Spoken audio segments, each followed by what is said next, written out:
Projeto de hoje, pudim de pano com varetas. Eu fiz essas varetas com o viés que eu tenho, mas você poderia fazer com fita de cetim, com tirinha de tecido. Eu estou na função de usar o material que eu tenho. Então foi esse viés. E esse projeto, esse tecido, eu estou preparando para fazer uma bolsa que vai ser a próxima aula. Legal, né? Então, eu sou Maria Antônia, esse é o canal Costurando com Cores na Varanda, e se você gosta desse tipo de conteúdo, é só se inscrever e ativar o sininho das notificações. Bora para a aula! Nós já fizemos juntas algumas técnicas de pudim de pano, mas vamos fazer hoje novamente? Eu quero fazer esse pudim de pano convencional, mas eu vou usar o tule preto para a bolsa ficar assim com um ar mais chique.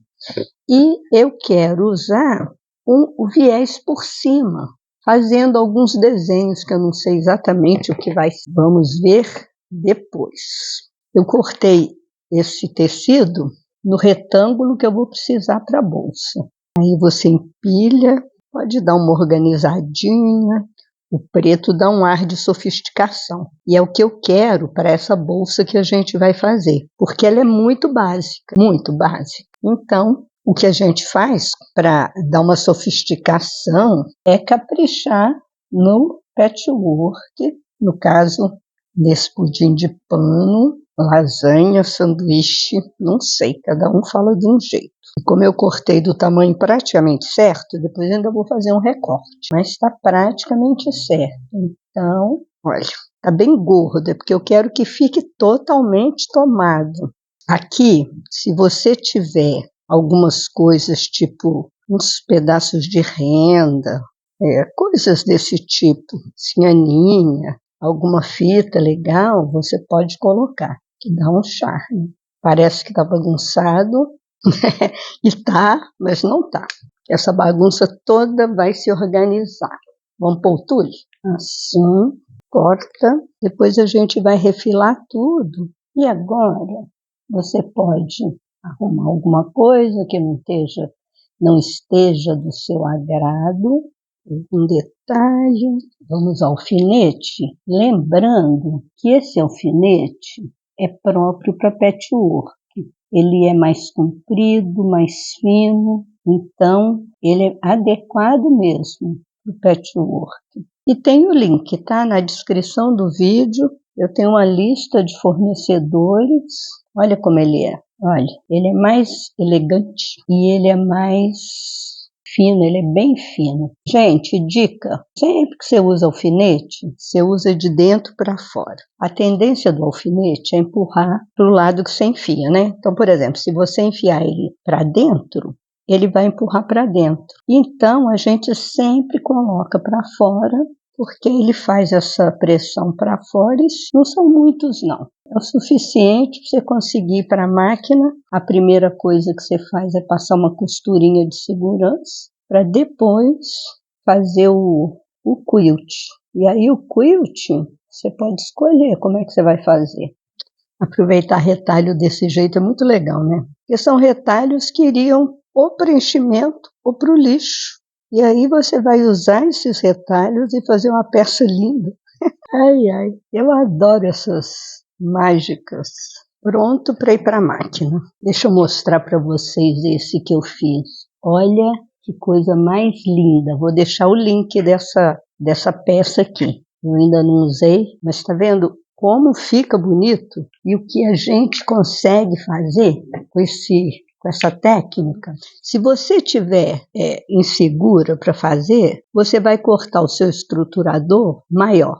Maior assim, se você colocar mais 2 centímetros para cada lado, já vai ficar maior. Já vai ficar um tamanho que você fica mais tranquila para usar. Agora o tule, esse aí você tem que pôr ele maior mesmo, porque facilita.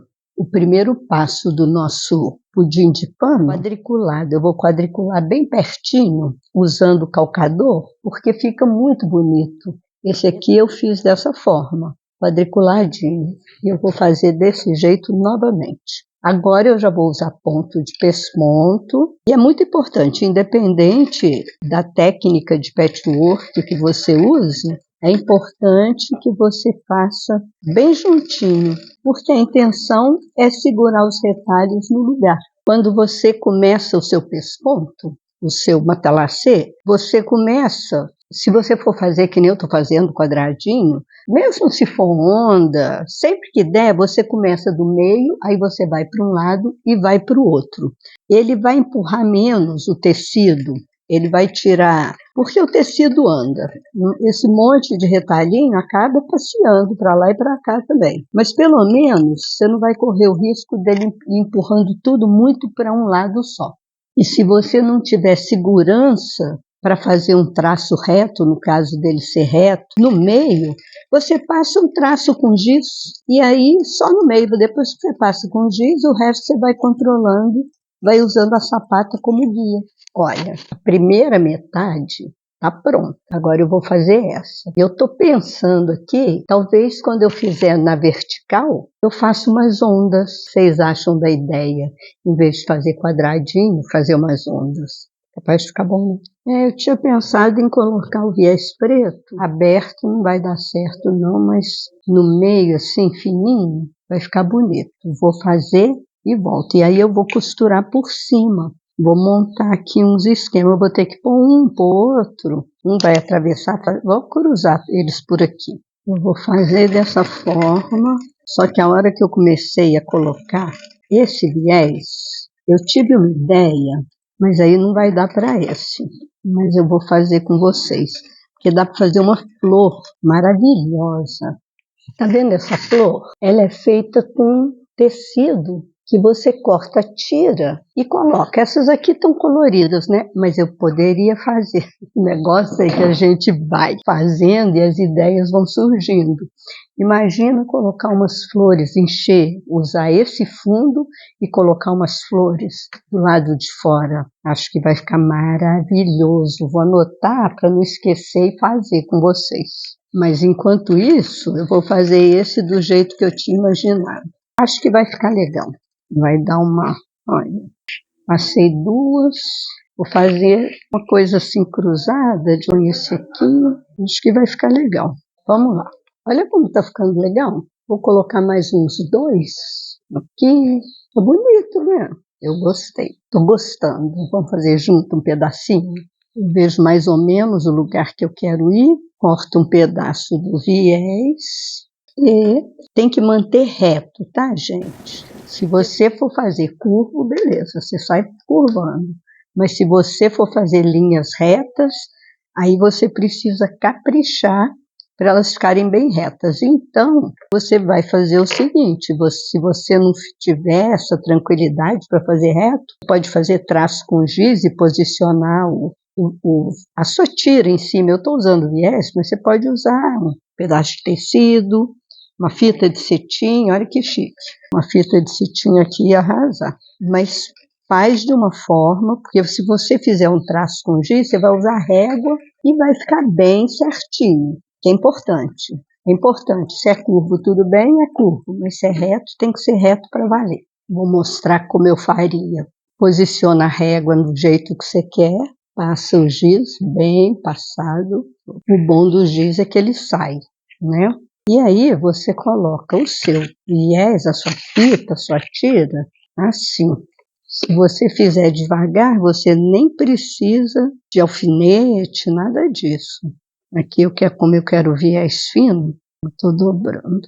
E aí você posiciona assim, ó. Você colocando assim, você vai enxergando onde ele está passando. Olha que lindo que ficou. E olha atrás. Lembrando que eu aproveitei para fazer uns aproveitamentos de nylon dublado. Nessas horas é muito legal, porque se tiver emenda, eu trabalho com a reta, eu só tenho a reta, eu não tenho zigue-zague. Então, quando eu uno nylon, quando eu emendo nylon dublado, eu coloco um por cima do outro. E aí fica um altinho, mas nesse tipo de técnica não aparece. Se você tem uma zigue-zague, aí você pode pôr um do lado do outro e juntar com zigue-zague, mas não é meu caso. Que tal, gente? Nossa bolsa, a bolsa vai ser assim, olha. Ela vai ser assim, tá lindo, não tá? Maravilhoso! Bom, se tiver alguma dúvida, é só deixar aqui no comentário. Eu vou deixar na descrição do vídeo vários links importantes. Eu já tenho outras experiências com pudim de pano, eu vou deixar os links lá para vocês darem uma conferida. E qualquer dúvida, como eu disse, deixa no comentário, a gente se vê no próximo vídeo.